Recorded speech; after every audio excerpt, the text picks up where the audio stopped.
यह एपिसोड की शुरुआत में हम देखते हैं फ्री रेन फॉन और स्टार्क को जो कि अपना रास्ता कंटिन्यू कर रहे होते हैं। जहाँ पे फ्री रेन जो है फॉन और स्टार्क को बता रही होती है कि उनके पास अब कुछ खास पैसे नहीं बचे हैं और यहाँ पे हमें जो है नेक्स्ट जगह जाने के बाद जो है पैसों को बहुत ही ज़्यादा ध्यान से इस्तेमाल करना होगा और कुछ नौकरी भी ढूंढनी होगी क्योंकि हमारे पैसे नहीं होंगे तो हम क्या ही कर लेंगे। तब यहाँ पे हमें जो है स्टार्क का सीन दिखाया जाता है जो कि मच्छी पकड़ने की कोशिश कर रहा होता है और यहाँ पे उसे एक इतनी छोटी मच्छी मिल जाती है जो कि एक इंसान का जो है पेट भी नहीं भर सकती। तभी यहाँ पे जो स्टार्क है वो नोटिस कर रहा होता है फ्रीलिन कुछ ढूंढ रही होती है और शॉक हो जाता है कि वो इतनी जल्दी कैसे उठ गई सुबह में। जहाँ पे पॉन कह रही होती है कि मैंने उसे जो है शाबाशी दी थी लेकिन मुझे नहीं लगता इसकी वजह से वो उठी है। तभी यहाँ पे उन्हें जो है एक क्रिस्टल मिलता है फ्रीलिन को और यहाँ पे वो जो है दोनों स्टार्क और फन को इसके बारे में बता रही होती है। जहाँ पे जो फन है वो अपने मैजिक से जो है आग सिलगा नहीं पा रही होती है। तब यहाँ पे ये देख के जो है फ्रीरेन बताती है कि ये इस क्रिस्टल की वजह से हो रहा है। बेसिकली ये क्रिस्टल जो है पूरा जो है माना सोखने लगता है और यहाँ पे इसके आसपास कुछ मीटर के दौरान जो है हम अपने जो है मैजिकल स्पेल्स वो ये इस्तेमाल नहीं कर सकते। तभी यहाँ पे फ्रीरेन फन और स्टार्क अपनी जर्नी स्टार्ट कर देते हैं। यहाँ पे फ्रीरेन बता रही होती है कि वो एक वोल्केनिक रीजन में जा रहे हैं और यहाँ पे सेफ्टी थोड़ी हमें देख के रखनी होगी। तब यहाँ पे वो तीनों जो है खड्डे में गिर जाते हैं। यहाँ पे फ्रीरेन अपना मैजिक इस्तेमाल करना चाह रही थी लेकिन इसका कोई फ़ायदा नहीं होता।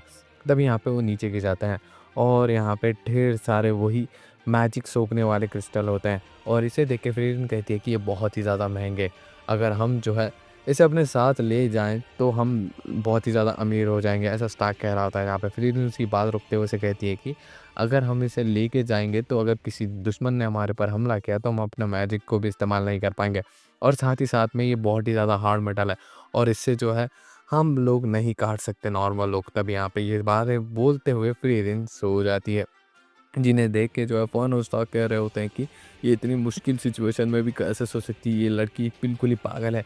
तभी यहाँ पे फ़ोन और स्टार्क के सामने एक पॉइजनस मॉन्स्टर आ जाता है और यहाँ पे स्टार्क सामने ही खड़ा होता है। तभी यहाँ पे ये सारी हल्ला गुल्ला सुन के जो है फ्रीरेन उड़ जाती है और यहाँ पे कह रही होती है कि ये तो बहुत ही ज़्यादा पॉइजनस मॉन्स्टर है और स्टार्क तुम जो है इसे नहीं हरा सकोगे।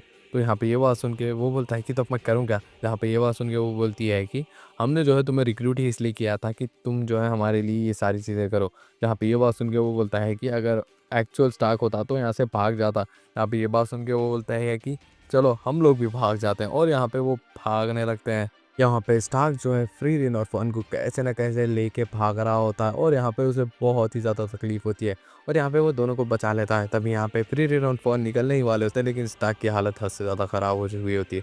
फिर हमें कुछ समय का सीन दिखाया जाता है जहाँ पे स्टार्क कुछ पकाने के लिए सब्जियाँ पत्ते लाया होता है लेकिन उसे जो है फन और फ्रीरेन नहीं दिखते और यहाँ पे वो सोचता है कि वो फिशिंग कर लेगा। यहाँ पे फ्रीरेन और फन का सीन दिखाया जाता है जहाँ पे वो झरने के पास होते हैं, जहाँ पे फ्रीरेन नोटिस करती है कि फन जो है अपने सामान को जो है बहुत ही ज़्यादा देखभाल से रखती है। यहाँ पे ये चीज़ें देख के वो बोलती है कि तुम अपने सामान का बहुत ही ज़्यादा ध्यान रखती हो ना। जहाँ पे ये बात सुन के फ़ोन कहती है कि हाँ, मैंने अपनी सारी चीज़ें जो है जंग में खो दी थी, इसी वजह से जो है मुझे अपनी चीज़ों का ध्यान रखना बहुत ही ज़्यादा अच्छा लगता है और यहाँ पे ये मेरी ज़रूरत भी है। तब यहाँ पे स्टार्क आ जाता है जो कि इन्हें जो है ऐसे कपड़ों में देख लेता है जिसकी वजह से वो माफ़ी मांगने लगता है और यहाँ पे ये दोनों ज़्यादा गुस्सा भी नहीं होते। तब यहाँ पे फ्रीरेन उसे कह रही होती है कि तुम जो है बहुत ही ज़्यादा स्मार्ट हो और यहाँ पे हमारे साथ तुम अनकंफर्टेबल है लेकिन हमें दिखाते नहीं हो, है ना? यहाँ पे ये बात सुन के वो बोलता है कि नहीं ऐसी कोई भी बात नहीं है। तभी यहाँ पे वो लोग जो है एक शॉप में पहुँच जाता है। तभी यहाँ पे उन्हें जो है मेक एग्ज़ाम वाला एक लड़का जिसका नाम होता है वो मिलता है और यहाँ पे वो जो है स्टार को पूछ रहा होता है कि मैंने जो तुम्हें पहले ऑफ़र दिया था उसके बारे में तुमने सोचा है क्या? जहाँ पे ये बात सुन के फन और फ्रीरेन को इसके बारे में कुछ भी नहीं पता होता। तभी यहाँ पे जो वर्बल होता है वो कहता है कि मैंने उसे एक ऑफ़र दिया था कि वो हमारे साथ कुछ साल जॉइंट हो जाए और हमारी मदद करे जंग लड़ने में। यहाँ पे ये बात सुन के स्टार कहता है कि नहीं, मैं अपनी पार्टी छोड़ के नहीं जाने वाला हूँ। तभी यहाँ पे जो फ्रीरेन से जो है परमिशन लेता है वर्बल कि वो जो है स्टार के साथ कुछ समय बिताना चाहता है और यहाँ पे वो स्टार के साथ ड्रिंक कर रहा होता है। तभी यहाँ पे ये सारी चीज़ें जो है फ्रीरेन और फन दूर से देख रहे होते हैं, जहाँ पे फ्रीरेन जो है फन को बताती है कि वो एन्जॉय कर रहा है, वो अनकंफर्टेबल नहीं है वहाँ पे। मुझे लग रहा है कि स्टार्क वहाँ पे जाएगा। फिर यहाँ पे हमें रात का सीन दिखाया जाता है जहाँ पे फन जो है स्टार्क से मिलने आई होती है। तभी यहाँ पे ये सारी चीज़ें देख के स्टार्क को समझ में आ जाता है कि वो उससे यही सारी चीज़ें बात करने के लिए आई है और यहाँ पे वो बोलता है कि नहीं, मैं जो है बिल्कुल भी जो है उनकी टीम में जॉइन नहीं होने वाला हूँ और यहाँ पे मैं जो है इस अच्छी टीम को मैं कभी भी छोड़ के नहीं जाऊँगा। और यहाँ पे तुम्हारी गलतफ़हमी है अगर तुम ये सारी चीज़ें सोच रही हो। तब यहाँ पे जो फ़न है वो अपने हाथ में कप ब्रेसलेट देख के खुश हो रही होती है। फिर यहाँ पे हमें अगले दिन सीन दिखाया जाता है, फ्री रेन, पर्न, स्टार्क अपने रास्ते और वर्बल और उसकी टीम अपने रास्ते, और इसी के साथ ये वाला एपिसोड यहीं पे एंड होता है।